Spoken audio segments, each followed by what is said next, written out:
Tiene el micrófono apagado, profe. Gracias, perdón.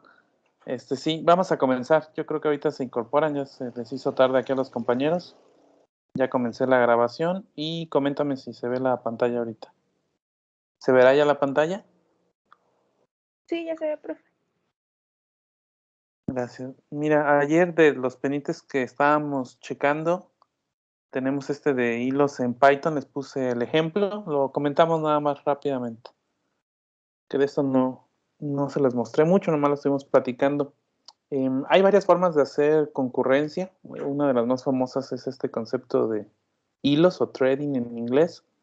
La biblioteca estándar en Python es esta. Se empezó a estandarizar. Ayer les platicaba, si van a hacer cosas de acceso a bajo nivel, pues generalmente no es el mejor, la mejor forma de hacerlo, ¿no? En general, para el manejo de hilos, nosotros vamos a definir una función. Aquí le llaman worker, pero puede ser cualquiera. Ahorita lo checamos en los ejemplos, que es la que se va a encargar de hacer como un subproceso. Para esta práctica, y es opcional, lo comentábamos, lo que sí se ocupa es pues generar un proceso, ¿verdad?, que corra ese crawling o ese análisis de esa URL y que de alguna forma libera el proceso principal de otras cuestiones.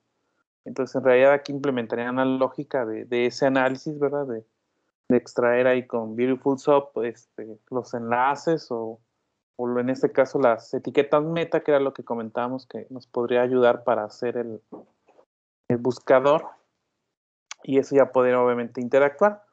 Pueden recibir o no parámetros, en este caso recibe un número y simplemente imprime ese número para saber ahí cómo se generan los hilos. Para el código, bueno, generó una lista de hilos y en un ciclo pues lanza los 5 hilos en este caso, ¿verdad?, del 0 al 4. Para lanzar el hilo hay que utilizar la clase thread de esa biblioteca. Como no definimos alias, entonces hay que indicar el nombre del paquete, la clase, y los parámetros obligados es de target. Aquí hay que indicarle la función que va a atender, en este caso es esta de worker, y se le pasa por ahí una tupla de argumentos. En este caso particular, el único argumento que se ocupa es el contador. Pudiese ir así solo o con comilla aquí, realmente es un conjunto vacío. Eso pudiese utilizarse. Para realmente lanzar el hilo, pues está el comando start. Típicamente los hilos no se paran, pero bueno, sí debe haber algún método stop o kill para poderlos manejar.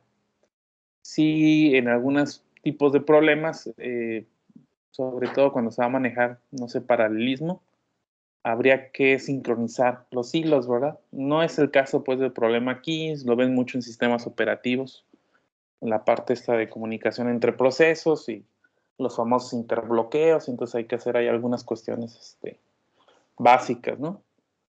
En nuestro caso, el único recurso compartido son las bases de datos, pero en sí la base de datos es concurrente, ¿no? Entonces no habría tanto problema.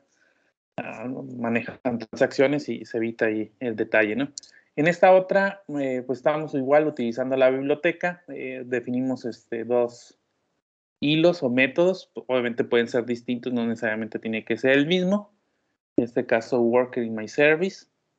Lo que hacen estos métodos es simplemente imprimir que está entrando y saliendo, ¿verdad? Está casi como vienen en los ejemplos que por ahí les puse en la documentación. Cuando nosotros corremos un hilo, pues ese hilo va y se ejecuta y obviamente va a depender de las actividades que estén realizando. En este caso, como es un simple print, pues eso tarda algunos milisegundos y rápidamente pues termina, ¿verdad? Entonces se vería aquí como si fuese en secuencial.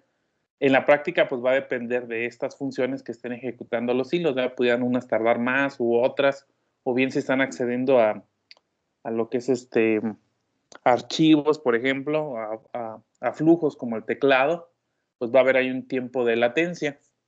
Entonces, para simularlo, pues están utilizando el método sleep de la biblioteca time, que indica cuántos segundos se duerme, en este caso 2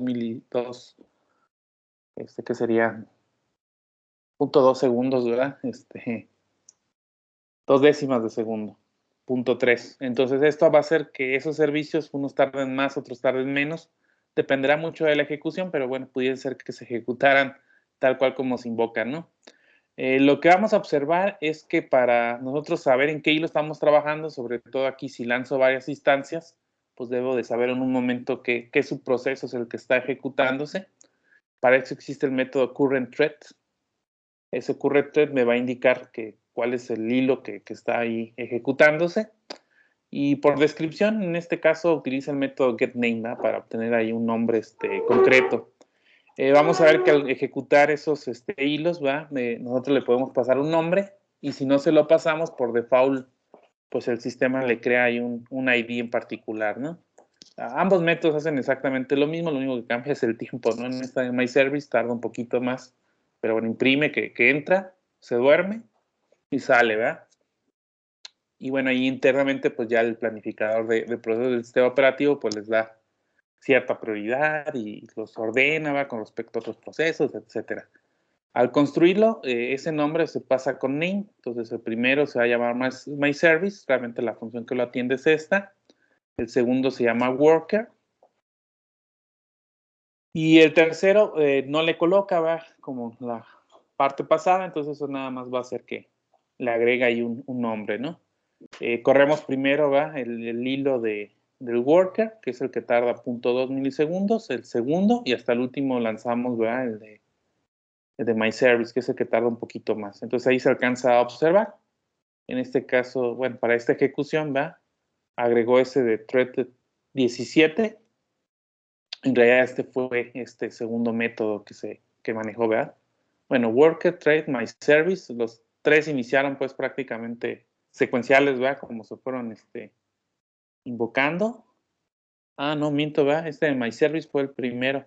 Bueno, tardó ahí. Pero bueno, primero fueron estos dos workers, ¿verdad? El 1 y el 2. Obviamente, en el caso del 2 no tiene nombre, ¿verdad? Por eso le pone thread 17. Agarró ahí un consecutivo del sistema. Para salir, pues parece que sí va más o menos en el mismo orden, ¿verdad? 1, 2 de worker y hasta el final que fue el que tardó un poquito más. Bueno, eso sí se esperaría que por los tiempos, ¿verdad? Si fuera secuencial lo hiciera. Vienen más ejemplos, pues prácticamente lo mismo. Aquí, bueno, una función sin método de contar. Aquí hace un proceso más largo, entonces en lugar de ponerlos a dormir, pues pone a contar del 0 al 100. En este caso, los va a imprimir, eso va a hacer que tenga cierta latencia, probablemente no sea tanta y vayan terminando los hilos conforme se van manejando. Quizá aquí también tienen ahí un ID, un ID específico, ¿verdad? Este es un nombre ya como clave. El ID sí ya es un proceso más identificable para el sistema operativo, ¿no?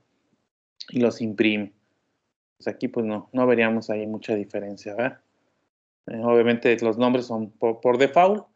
Pues ya lo que hace aquí es agruparlos, ¿verdad? Y ponerles ahí un nombre, entonces pues es prácticamente el mismo código. Ahí manejarlo. Y quizá sea un poquito más específico por cómo se le pasan pues ahí los valores, ¿verdad? Había un identificador, típicamente ese primer argumento pues es para identificar ahí la función. Y después el segundo argumento se va a manejar algo que en Python le llaman keyword args, estos de acá. Pues básicamente son datos pues, que se pudiesen manejar de forma dinámica.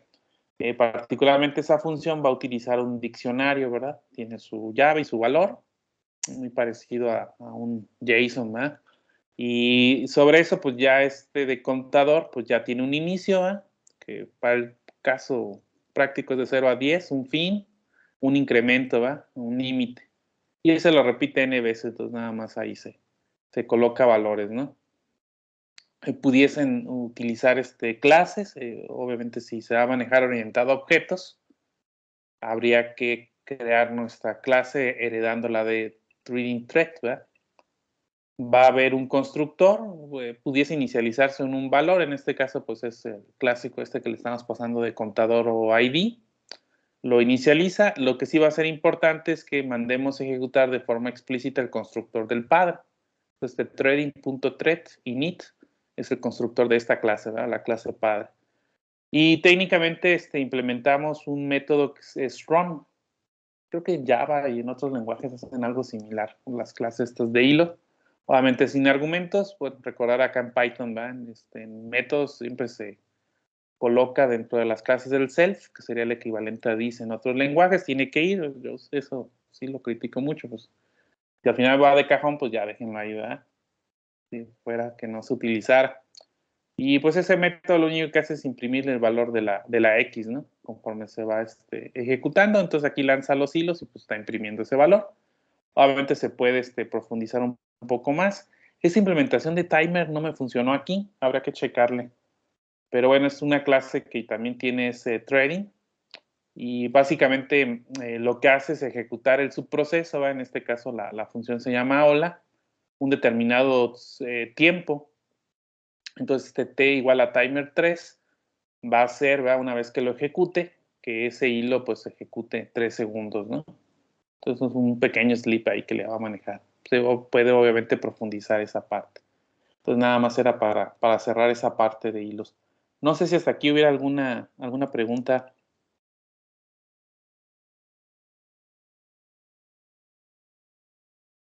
No, profe, todo bien. Excelente. El otro que les puse fue que estábamos pues haciendo, nada más que no lo alcanzamos a completar de el acceso a base de datos con MySQL. De hecho, bueno, me puso el código, no lo descargó. Pero bueno, pues, le dan guardar como y lo descargan. Y de hecho, pues que no recuerdo si sí lo tengo aquí o me tocó hacerlo en el otro, por la base de datos. No, pero sí es la tienda que estábamos manejando, ¿no? A ver, lo platicamos rápido. Ahorita intento correrlo, pero lo debo de tener ahí. Estábamos utilizando esta biblioteca, MySQL Connector. Creo que de lo último, antes de que me diera error o que estaba platicando, yo le estaba poniendo mysql.connect, por eso me marcaba error en la biblioteca. La instalé y pues primero no la tenía, entonces pues, la instalamos, ¿verdad? Con el paquete de pip mysql connector Python y pues ya lo tenemos ahí para manejarse. Le definimos un alias, en este caso la base de datos está corriendo con esto. Y este es el método que estamos utilizando Connect. Como le definimos un alias a la biblioteca, pues ya le llamamos MySQL Connect. Pasamos host, user, password, base de datos, ¿verdad? Y la idea es que esto pues, lo podamos sacar y tener un archivo de conexión, pues para no estar escribiendo o manejándolo pues como variables de tipo global. Creamos un cursor que al final de cuentas es el que me va a permitir ya operar, ¿verdad? Propiamente con las relaciones. Y eso no lo teníamos, pero fue lo pequeño que construí. De hecho, ya no alcancé a terminar, ya nada más le dejé con consulta e inserción, pero la idea es que pudiésemos tener un cliente, ¿verdad? Que se esté ahí ejecutando. Entonces está en un ciclo, ¿verdad? Mientras tú, entonces se va a ejecutar infinitamente. Imprime el menú, pedimos la opción, obviamente validamos. Propiamente algo que no tiene Python, a diferente de otros lenguajes y que luego sí es útil, pues es esta estructura switch case, ¿verdad? De repente, bueno, cambian en algunos lenguajes el nombre, pero tiene una forma para comparar una sola variable con valores. No lo tiene por ahí, creo que hay algunas implementaciones y cosas por el estilo. Entonces son if, else, o en este caso el if, ¿verdad? Que es como una opción de descarte para no estar volviendo a preguntar, o hay gente que nada más le gusta poner if opción igual a 1 y if opción igual a 2, 3, etcétera, para no irlo manejando. ¿Qué sí va a ser importante? El anidamiento que tienen esas instrucciones. En los lenguajes tradicionales como C o Java, por ejemplo, cuando nosotros vamos metiendo unas de estas, pues no hay bronca, hay llaves, ¿no? Y esas llaves son las que nos ayudan, ¿verdad? En esos lenguajes, sobre todo pues Python, quedamos que el tabulador pues no es opcional, ¿verdad? La indentación es obligada y pues te lo colocan. Pero tradicionalmente si yo coloco un else y luego un if, etcétera, pues tendría que ir anidando, ¿verdad? Mi programa e irlo manejando. Cuando manejan esta instrucción del if, vamos a observar que están al mismo nivel, ¿vale? Digo, aquí nada más tengo opción 1, opción 2. En realidad aquí debería tener 3 y 4, ¿verdad? Que no implementé la actualización y el borrado, pero debería de quedar pues en ese mismo nivel, ¿vale? Entonces tengan cuidado porque sí da problemas, ¿no? De hecho, yo ya no me acordaba y pues ayer que andaba haciendo el programa, pues marcaba un error así medio raro. Y dije, ay, ¿ni qué? Ya sabes, después que vi, dije, pues es que esta cosa no se anidan así. Entonces, para que tengan ahí cuidado en esas instrucciones. La opción 1 es la de consulta, esta la alcanzamos a terminar, se observarán y por eso dejamos de cajón esto. Uno, el error no lo estábamos manejando, pero sí sería importante ahí que le pusieran o con un bloque try o con el componente WIT que maneja Python. Para, pues, si truena, pues no lo haga. Aquí, bien o mal, pues si no se conecta a la base de datos, pues el programa no puede, pues, continuar, ¿no? Entonces, pareciera que no hay tanto problema pues, por no colocarle, pero sí sería bueno que lo manejaran, ¿verdad? Y sobre todo en situaciones que dicen, bueno, no se conecta a la base de datos, pero pues sí el usuario puede tener otra funcionalidad. En el caso particular, pues la consulta, le estamos mandando un SQL, digo, puede pasarse directo, lo importante es el método execute. En el caso de este select, lo que comentábamos, pues lo que regresa, ¿verdad? Es una relación en ese cursor. Entonces nosotros podemos obtener todos los registros, ¿va? Todas las tuplas con el método fetch all y iteramos, ¿va? Como si fueran listas o tuplas en Python, ¿no? Y imprimimos el resultado. Obviamente este resultado, ahorita que lo veamos, pues queda manejado en, ¿cómo se llama? En forma de tupla, ¿no? Entonces va a aparecer obviamente el paréntesis y los campos, etcétera. Entonces habría que darle ahí un formato, ¿va? De acceder a cada variable. En el caso del alta, pues es exactamente igual, lo único que hacemos pues, es una pequeña interfase, ¿verdad? Para preguntar los datos. Tenía un ID, nombre, cantidad y precio. Se lo asignamos a las variables. Si recuerdan, esta de ID, pues es entero, cantidad va a ser también entero, precio es flotante. Técnicamente tendría que convertirlas a enteros y flotantes, ¿verdad? Para pues trabajar con ellas. Aquí no hay tanto problema en el sentido de que como lo que nos interesa es construir una consulta, un query, ¿verdad? En una cadena que complemente pues, la instrucción en SQL, pues realmente se ocupa cadena, entonces no hay. Pero si fuera a trabajar con este valor de cantidad, pues recuerden que lo que regresa este método pues es un string, ¿verdad? Les va a marcar ahí error o van a obtener un resultado, no sé si le van a sumar, pues quedamos que la concatenación de cadenas, colocarle el siguiente carácter, ¿verdad? Y se ejecuta. A diferencia del anterior, que pues va a regresar a una relación y que con fetch o fetch all obteníamos los valores, pues nada más va a regresar un valor de tuplas afectadas. Entonces, no es necesario asignarlo a alguna variable. Lo que sí va a ser importante es que se haga el commit para que eso force a que se grabe ahí la transacción, ¿verdad? Se compromete. En otras bases de datos, si recuerdan en el caso de Redis, bueno, Mongo no entra esa característica, SQLite que de manera predeterminada trabajan en memoria, pues si ustedes no hacen ese commit, pues los datos no se guardan a disco, ¿verdad? Entonces, sí están ahí, pero pues cualquier detalle, pues probablemente se pierdan. Obviamente hay uno para opción inválida y se salen. Déjenme ver si lo alcanzo a correr. Y es acceso. Sí, ahí está. Creo que me va a marcar error porque no tengo la base de datos corriendo, pero igual lo checamos. Vale, entonces aquí fallaría, ¿verdad? Si notan,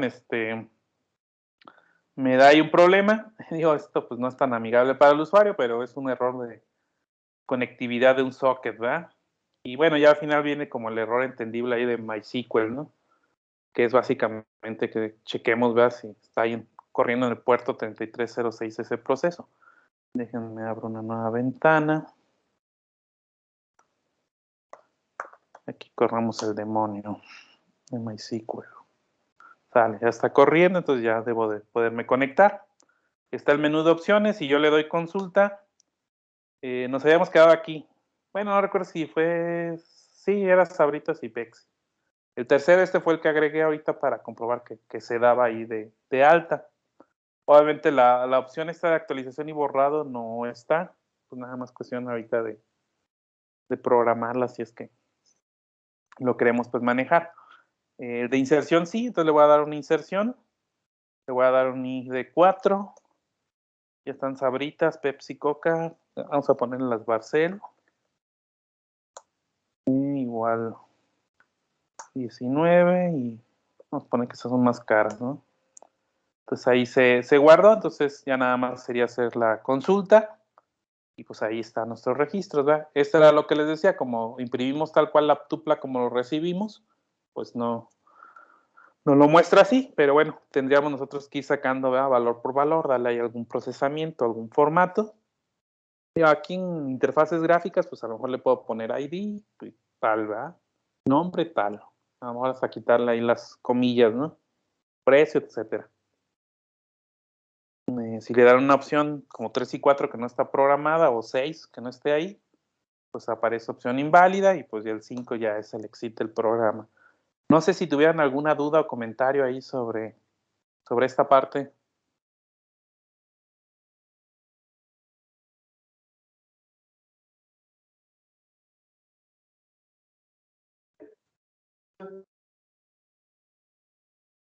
Bueno, yo te estoy mostrando de MySQL, igual si ya tienen o le quieren trabajar con Postgres o lo quieren hacer con Mongo o Redis o alguna otra base de datos, pues también no es necesario, ¿verdad? Al final de cuentas una idea de aprovechar un poquito esta parte, ¿no? Vamos viendo ventajas y desventajas. No es complicado. Pues de acá de lo que hace falta, del 3 y el 4 va a ser exactamente lo mismo. En el caso de modificar, pues tengo que pedir un ID a modificar, entonces pues serían estas líneas de código que ya estaba. Del input, hay que hacer el select. Eso es obviamente una doble operación. Ver que existe, pues le muestra a uno los datos, a ver, son estos datos que deseas modificar y darle. O bien, ¿verdad? A lo mejor en modo texto, pues es un poquito más complicado a veces que en las interfaces gráficas, pero en una interfaz gráfica, en un formulario, pues les ponen los datos y ya que los modifique, ¿verdad? Hay un botón para actualizar y ese actualizar, pues ya tendría que hacer un update, ¿verdad? Jalar los datos del formulario o aquí que lo estamos pidiendo en línea de comando y ejecutarlo. El borrado es más simple, ¿verdad? Simplemente pedirle el ID o checar algún campo que estuviera, nada más cuidando de que si no es único, pues va a borrar más de uno. Y sobre eso, pues ya se construye ahí en la interfaz. Pues vamos a continuarle, chicos. Me hago aquí más pequeño. Y esto último, pues les agregué esto de Django, este framework de Python para el desarrollo web. Cuando entran, está aquí, sitio oficial, y puse 2 presentaciones que ya había desarrollado ya ahí previamente para 2 cursos. Ahorita los vemos rápido. Nada más les muestro aquí la página principal del proyecto. Vienen aquí algunas características básicas. En particular, siempre me gusta checar esta parte, ¿no? Si ustedes lo descargan, vienen instrucciones. De hecho, parte de las presentaciones que vamos a ver es casi la documentación oficial. Hay algunos cambios, ¿no? De hecho, viene con un tutorial. Bueno, partimos de que tienen Python instalado, igual ahorita lo comprobamos. Si no lo tuvieran, habría que darle pip install Django. En este caso, creo que ya la versión actual van en la 4. Yo me había quedado como en la 3.7, 3.8, el semestre pasado. Por ahí todavía trabajamos un poquito con esto. Entonces, sí va evolucionando. Si ustedes le colocan sin el igual, les va a agregar la versión más reciente de soporte a largo término. De hecho, yo les recomiendo que no le coloquen eso, de la versión, salvo que vayan a trabajar con alguna biblioteca nueva o algo muy específico de una función de ahí de Django, ¿vale? Ahorita lo platicamos, eso de las versiones de soporte a largo término o LTS. Igual se lo pudiesen clonar, ¿verdad? A través de Git y ahí hay el proceso pues para compilarlo, ¿verdad? Con Python, setup.py, típicamente tienen un instalador, es la forma pues clásica de instalar programas en Python, ya casi nadie la usa y más bien utilizan algún instalador como pip o conda. Y aquí abajo vienen esto que les comentaba de las versiones de soporte a largo término, que eso es lo que habría que cuidar mucho en las versiones de software libre. Lo he visto también en Ubuntu, en Node. Creo que casi la gran mayoría de los proyectos serios de software libre ya lo están colocando. ¿Cuál es el problema? Pues esto lo mantiene la comunidad. Obviamente la comunidad detecta errores y esa comunidad pues le da solución, ¿verdad? Pero en algunos, pues nosotros tendríamos el detalle de ese tiempo, cuánto le van a dar mantenimiento. Incluso aunque sean empresas comerciales, la verdad es que no le dan pues el soporte a esos sistemas, sobre todo cuando esto va evolucionando. Digo, fuera un sistema X, ¿verdad?, que no evoluciona y estuviera estático, pues a lo mejor sí lo mantienen toda la vida, pero en la práctica se van incrementando, ¿no? El caso de Windows, el caso de Office, por ejemplo, hablando de software comercial popular, hacen exactamente lo mismo, nada más que ahí no hay como tanta variedad de versiones, ¿verdad? Entonces, no liberan el Office versión X tanto, ¿no? Sino que tardan 2 o 3 años que van a hacer estas versiones largas y es a la que les dan ahí, ¿verdad?, soporte. ¿Por qué es importante? Porque miren, si estuviera trabajando con esta versión 2.2 que salió en abril, pues estaríamos viendo que esta tiene soporte hasta el primer cuatrimestre de 2022. Ya después, algún detalle o algo, ya es difícil que le pudiesen dar este mantenimiento. Tienen ahí sus nomenclaturas de cómo manejarlo, no entiendo bien esta API, pero bueno, más que API Framework, es más bien un framework. Pero se observan, de la siguiente versión está la 3.3.1, pero la siguiente estable es hasta la 3.2. ¿Vale? Obviamente esas ya salieron, ¿verdad? La fecha de inicio es cuando está aquí. Si notan las versiones intermedias 3.3.1 y derivadas, vamos a ver que eso como que crece, ¿verdad? El soporte que le dan, pues es como de un año más o menos, ¿no? Como que es medio semestre, así formal, y un medio semestre de soporte extendido, ¿no? Que es acá lo que nos indican ellos, ¿no? Pero bueno, en realidad pues es un año, ¿no? Desde diciembre de 2020, pues estaría hasta el primer cuatrimestre, ¿no?, de 2021, entonces en realidad pues ya pasó a mejor vida, ¿eh? Igual con ¿verdad? Acaba o va a terminar, ¿verdad?, ahorita en diciembre de 2021 a tener cambios. Entonces es muy común en esas APIs como experimentales que luego les dejen de dar soporte. O manejan la versión 3.2 o obviamente que es de la que está ahorita o va a estar pues activa, ¿verdad? Pues realmente ya salió. La 4, bueno, pues parece que ya está ahorita, todavía no es enero de 2022, pues parece que ya la liberaron. Les va a dar cierto horizonte, ¿verdad? Pero habría que trabajar con estas. Esa sería la recomendación. Ahí les dan pues el esquema, y obviamente hay algunas pues que ya no están, ¿verdad? En el 7 de diciembre. Entonces esta ya acaba de caducar, la 3.1. Ya en fechas pues exactas, ¿verdad? Aquí sería un mapa. Entonces, cuídenlo mucho en esto de desarrollo, se está volviendo un problema. Entonces, sí es como muy específico a qué es esta versión para estas cosas. En general, si no manejan cosas como muy específicas o novedosas, pues les debe de funcionar. Salvo cuando los mismos creadores pues empiezan a manejar pues de obsoleto algunas funciones o bibliotecas, ¿no? Ok, entonces esa es la parte importante aquí de framework. Y cuando le dan aquí en Get Starter, pues viene primero el comercial. Aquí les indican que es rápido, que se carga. La verdad es buena opción. Vamos a ver que tiene pros y contras. A mí me gusta más que Flask. La verdad es que no hay mucho desarrollo web en Python. Empieza a crecer y hay gente que le gusta y obviamente pues tiene sus cosas, ¿no?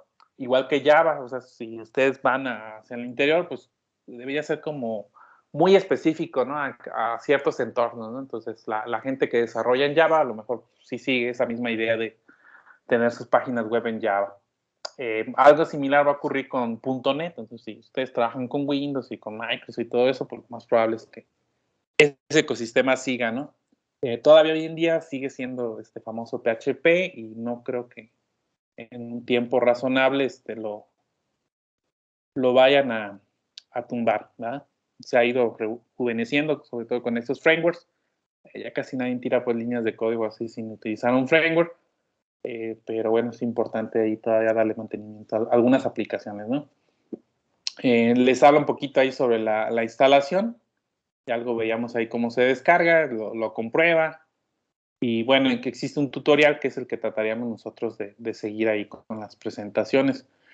Ambas presentaciones son muy similares, parten desde pues cómo descargarlo, instalarlo, les digo, basándose en estas referencias y otras por ahí. Y en la segunda sí ya hace referencia a utilizar un framework, en este caso está para Postgres, pero bueno, en teoría nada más es cambiar el conector y para MySQL, ¿no? Que sería esta parte. Si hacemos desarrollo web a bajo nivel, digámoslo así, ¿verdad? Sin utilizar un framework, pues tendríamos que hacer algo así como ir imprimiendo las etiquetas, ¿no? De hecho, si notan, aquí está utilizando la biblioteca, no la que vimos nosotros, ¿verdad? Porque no estamos viendo MySQL.connect, pero les puse ahí un ejemplo, ¿verdad? De MySQL.db, que era como la biblioteca anterior, pues para conectarse. Y nosotros la salida, pues estaríamos generando un flujo, ¿verdad? Que va a ser un archivo y lo devuelve el servidor. Entonces, ¿qué haría un servidor así básico? Pues escuchar en el puerto 80, le llega una petición, la descompone y le imprime estas partes, ¿no? Más o menos así trabajan los servlets en Java. Obviamente, como eso es pesado, pues más bien lo que pretendemos es embeber esta parte, ¿no? Andar mandando etiquetas es complicado.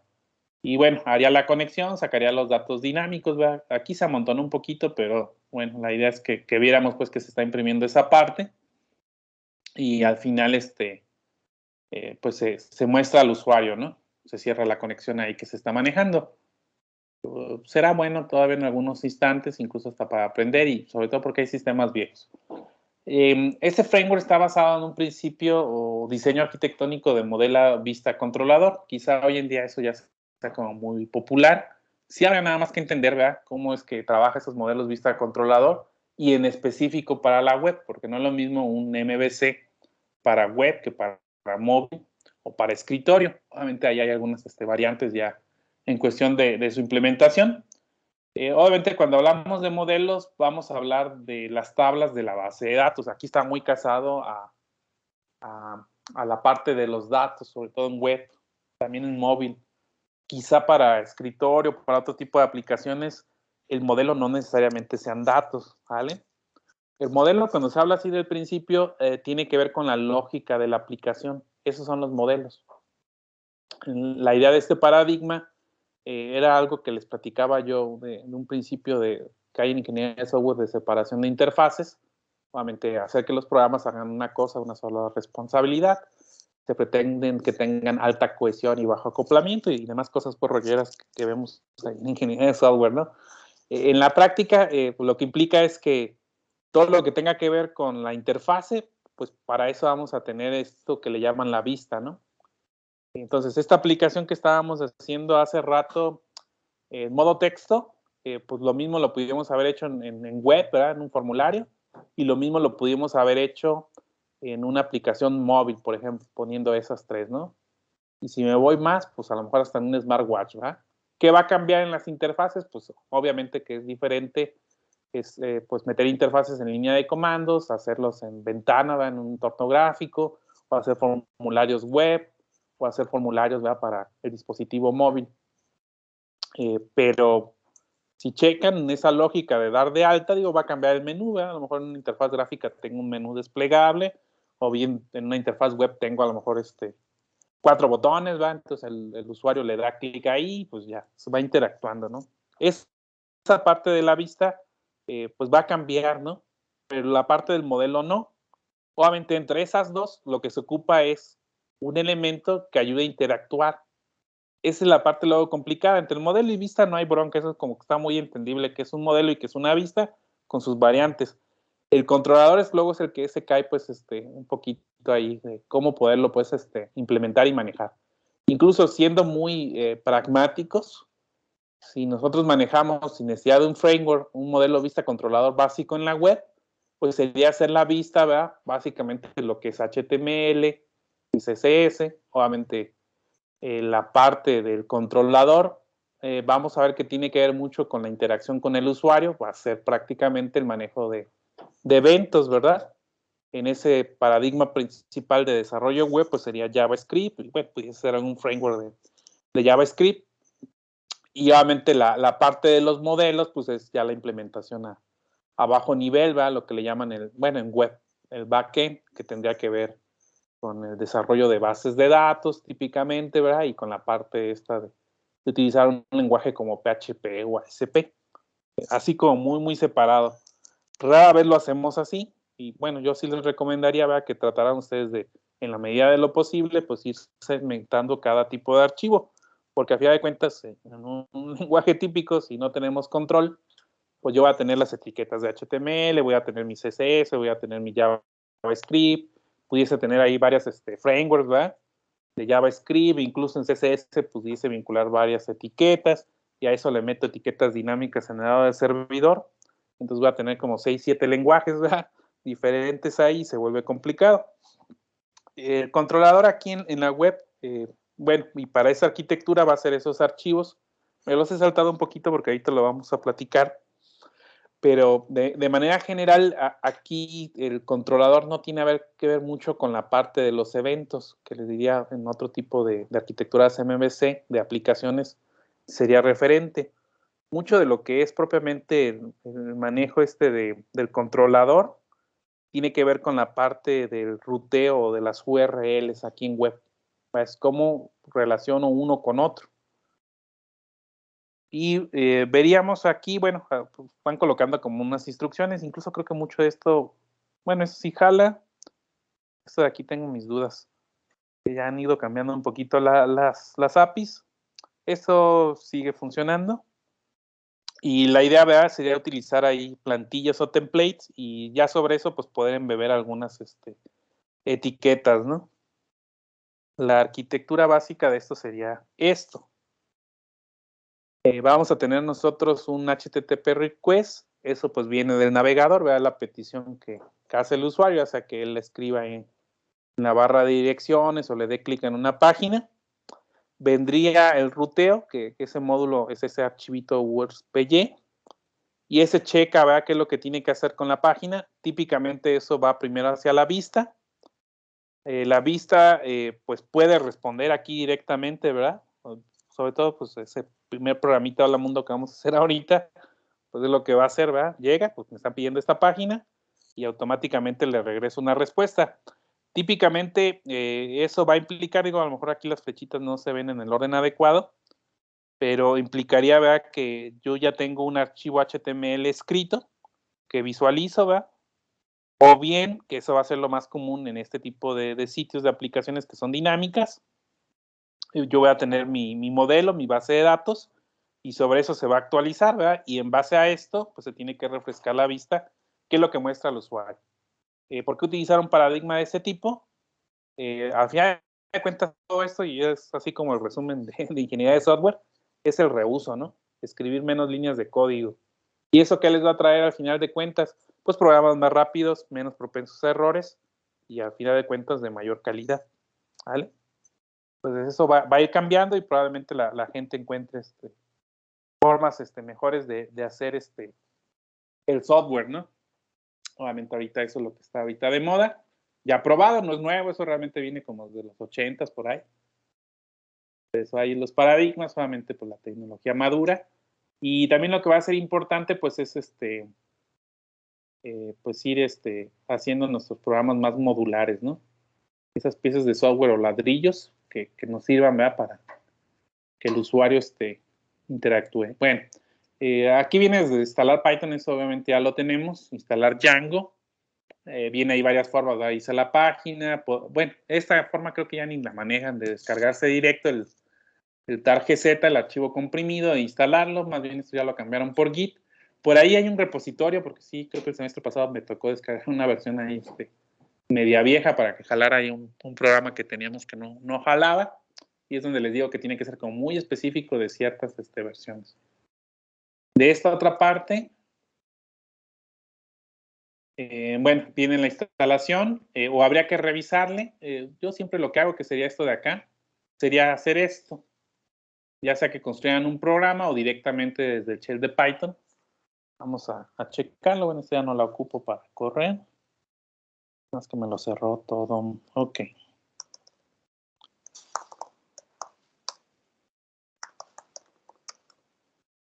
Entonces, si ya lo tienen, pues aquí estaría marcándose, ¿no?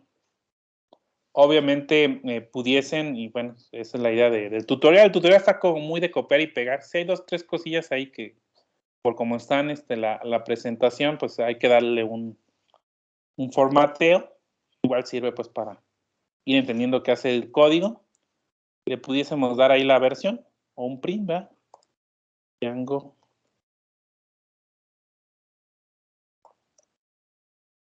versión. ¿Sí era así? Es que es variable en mayúscula, no método. Debe tener un método getVersion, ¿ok? Y hay que escribirlo bien, ¿verdad? También. Ahí está. Lo maneja como una tupla, ¿no? 3, 2, 3, final 0. Sí tengo ya una versión ahorita instalada, muy vieja. Pero si recuerdan, esa 3.2, pues es la estable. Entonces no está tan mal. Vamos a ver si no le pasa ahí algo. Pues le estoy instalando. Pues me dice que ya está por ahí, va con la versión. Tendría que indicarle una versión ahí en específico, pues para que instale esa versión. Pero bueno, si no lo tienen, eso es lo que habría que hacer. Por cuestiones de tiempo, pues ahorita vamos nada más casi a levantar el servicio y ver unas cosas y la próxima clase le comentamos.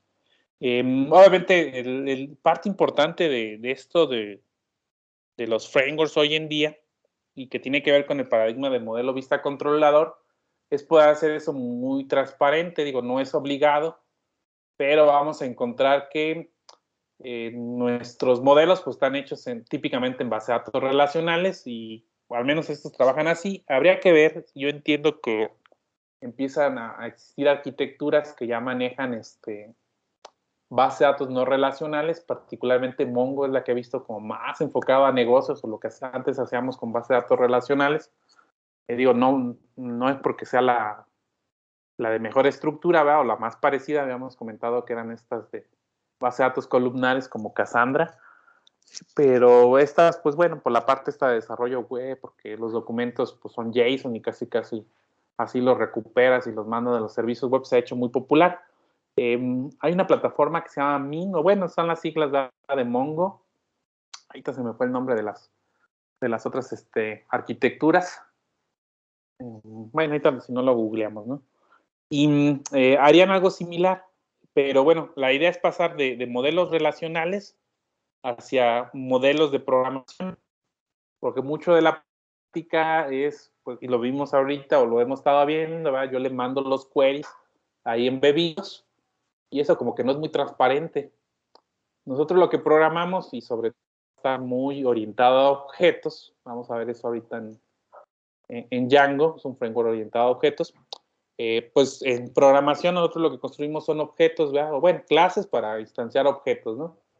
Y esos objetos, a final de cuentas, van a tener una relación con las tablas y filas y columnas, ¿verdad? Que estamos manejando en las tablas. Entonces va a existir un concepto que le llaman ORM, o mapeo objeto relaciones, que va a ser transparente esa parte. Casi todos los frameworks hoy en día de este paradigma de modelo vista controlador para web lo manejan, ¿vale? Entonces eso va a ayudar bastante. Y habría que buscarlo, ¿verdad? Entonces ya si hay algo que no jala, pues ya. Y bueno, por default maneja estos 4.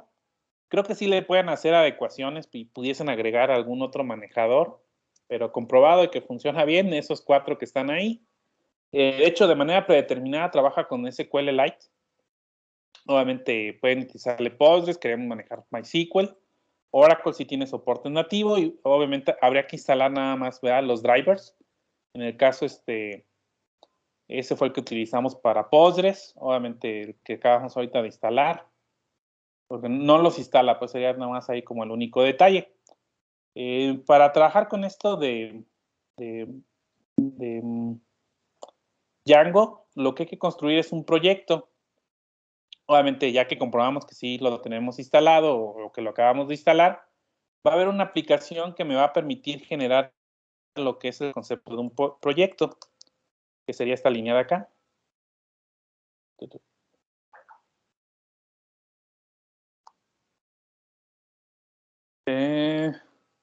De hecho me estaba marcando que como tal ya no es válida, ¿verdad? Bueno, de hecho ya le están quitando aquí el PY, ¿verdad?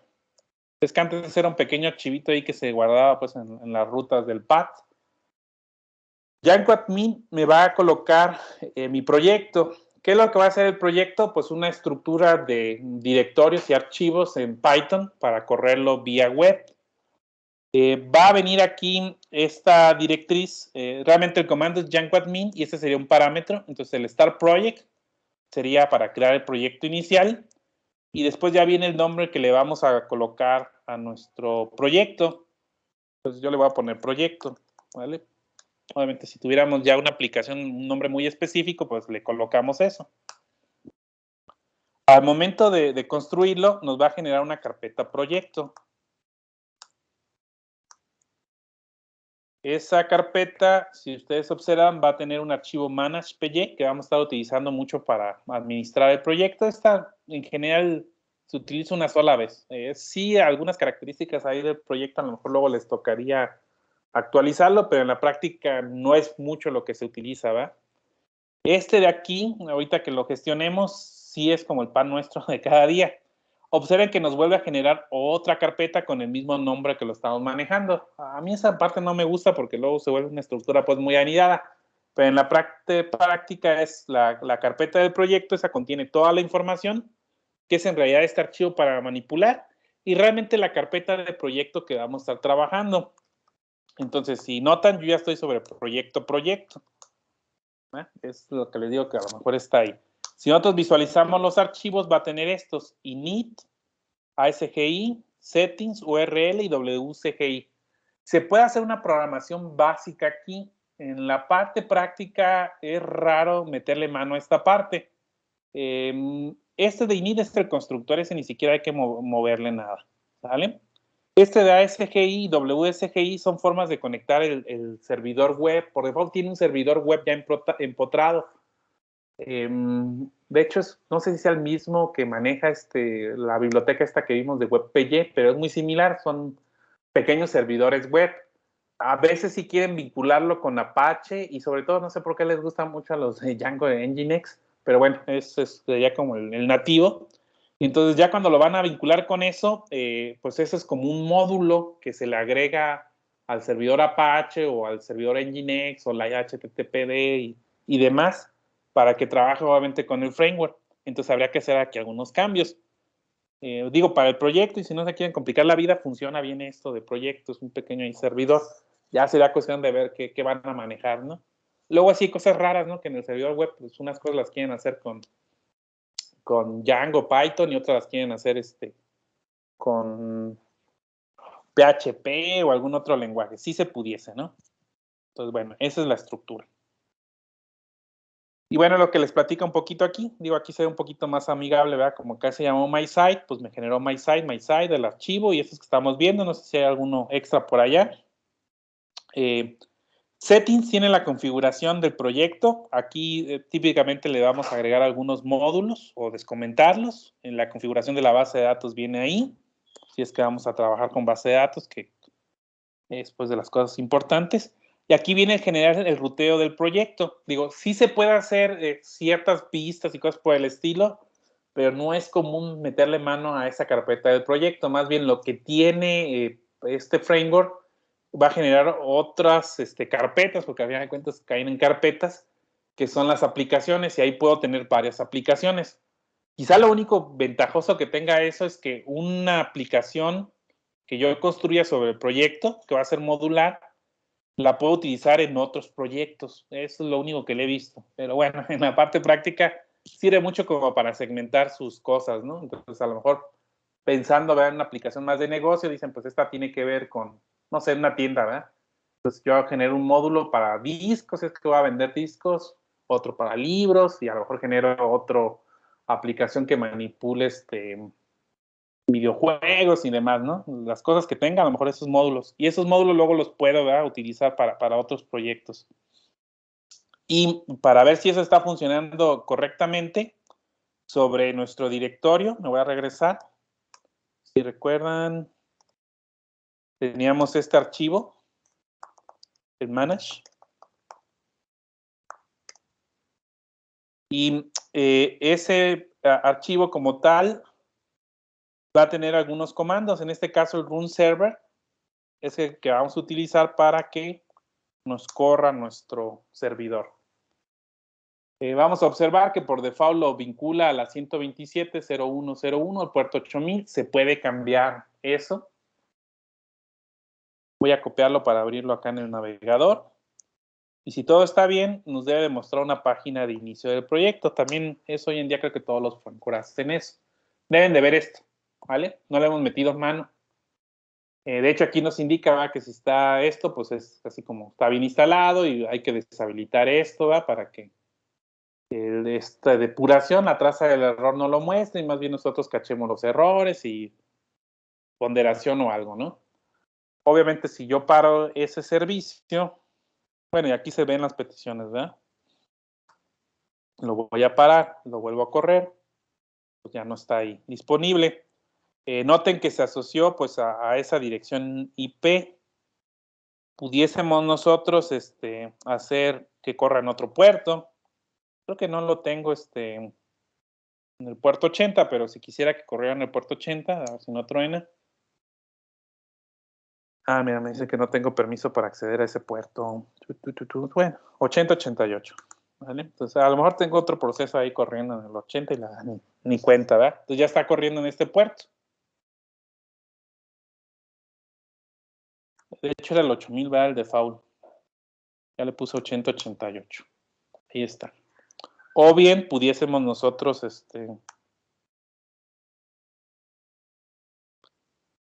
asociarla a una dirección IP. Si le ponen la dirección 0, esa se expande a 0.000, que quedamos que son todas las direcciones IP que tenga ahí el servicio. Lo voy a correr ahora en 8080, ¿no? Sí, ahí está. ¿Ven? Observan esto, obviamente puede correr así. O bien, si yo tengo una dirección IP, más que ya cerré esta, abro otra para ver mi dirección IP. Creo que la EN0, ¿verdad? Me está poniendo. De hecho, la verdad no sé si resuelva dirección IP versión 6. Chihuahua.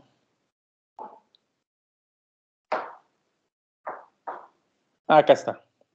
La 06. Mostraba ahí varias cosas que.